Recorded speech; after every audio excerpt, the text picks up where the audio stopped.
Bonjour à tous, je vais vous montrer aujourd'hui comment donner un bain à un lapin si par malheur vous avez besoin de le faire. Donc la chopinette ici présente, Gribouille, a une diarrhée, donc on doit lui donner un bain de siège, c'est-à-dire en gros lui nettoyer les fesses, tous les jours, pendant 3 ou 4 jours, jusqu'à amélioration un peu de l'hygiène.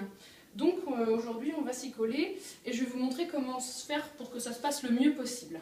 Donc au niveau du matériel, j'ai préparé ici donc un shampoing antiseptique, un shampoing nettoyant qu'on passera après le shampoing antiseptique, un gant de toilette et une serviette sèche pour la sécher après, puisqu'il faut savoir que les lapins sont très sensibles à l'hypothermie. Donc après un bain, il est très important de bien les sécher pour éviter qu'ils se refroidissent et qu'ils tombent malades. Ce serait dommage qu'ils aient en plus un rhume. Alors, donc la choupinette là, on va la retourner gentiment. Alors vous pourrez vous référer à la vidéo consacrée pour savoir comment mettre un lapin en transe. Voilà. Donc voilà, là elle va être allongée, elle est confortable et ça permet de la calmer. Et je vais commencer par pulvériser un peu de shampoing désinfectant. Voilà, au niveau de son anus qui doit être bien propre. Hop. Voilà. Ensuite, je prends le gant, je mouille avec de l'eau tiède que j'ai préparée à l'avance dans le lavabo. J'essore bien. Et je frotte en massant. Alors vous allez voir, effectivement, elle va essayer de serrer les pattes au maximum pour m'empêcher d'accéder. Donc avec votre main, vous pouvez écarter un peu une patte pour accéder mieux. Donc voilà, on frotte bien, on masse. Voilà. Ensuite, vous pouvez retremper le gant dans l'eau pour rincer. Refaire un petit tour. Hop, voilà. Voilà. Donc ensuite, vous prenez le deuxième flacon de shampoing, celui-là qui est prévu vraiment pour nettoyer, qui a une action moins antiseptique. Vous en mettez un peu sur le gant, hop. Vous remettez votre main dedans, vous faites mousser exactement comme vous vous nettoyez vous-même. Et c'est reparti pour un tour, voilà. Et là, donc là vous voyez, ça va beaucoup plus mousser et ça va permettre de désinfecter beaucoup plus largement et de nettoyer l'arrière-train des éventuelles souillures. Alors là c'est propre parce que ça fait déjà quelques jours qu'on nettoie tous les jours, mais dans une diarrhée vous aurez parfois des cas d'arrière-train qui seront beaucoup plus sales que ça.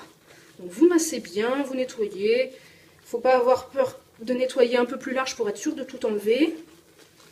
Voilà, et quand vous avez fini, c'est là que la partie la plus amusante commence, vous posez le gant et vous mettez votre lapin, voilà, les pieds dans l'eau chaude, voilà. Et là, il va falloir rincer tranquillement. Donc là, vous passez votre main derrière, vous vous assurez que le lapin ne saute pas en dehors du lavabo. Et avec votre main, vous amenez bien de l'eau et vous massez pour bien rincer les poils au niveau de son arrière-train en passant votre main en dessous. Donc le plus grand danger à ce moment-là, c'est que le lapin n'apprécie pas et essaye de sauter du lavabo. Ce qui serait dommage déjà pour vous, puisque vous allez mettre de l'eau partout. Bah voilà, exactement comme ça. Hop, là, elle n'est pas contente, voilà. Chut, là. Donc si ça arrive, voilà, vous la prenez dans les bras, histoire d'éviter qu'elle continue à se débattre. Et vous terminez de rincer au gant, voilà. Donc là, ça tombe bien, on avait presque fini.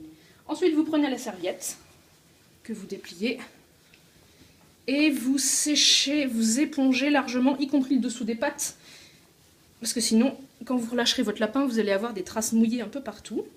Et puis, comme les poils en dessous des pattes sont très drus, ça évite comme ça que le dessous des pattes mette beaucoup de temps à sécher. Voilà. Les pattes avant aussi. Voilà. Donc, il ne faut pas y avoir peur de s'y prendre à plusieurs fois, vraiment pour tout bien rincer. Éviter que les poils soient trop mouillés. Donc là ça va parce qu'on a une petite zone à nettoyer. Mais si d'ores et déjà vous aviez besoin de nettoyer une plus grande zone parce que l'anus est vraiment très très souillé, donc plus vous allez mouiller une surface grande, plus le lapin aura des risques de tomber en hypothermie ensuite si vous le séchez mal. Donc il ne faut vraiment pas avoir peur de bien... Voilà. Voilà. Et c'est fini. Bon bah si ça vous arrive un jour d'avoir à faire un bain, vous pouvez vous référer à cette vidéo. Et puis bon courage à vous!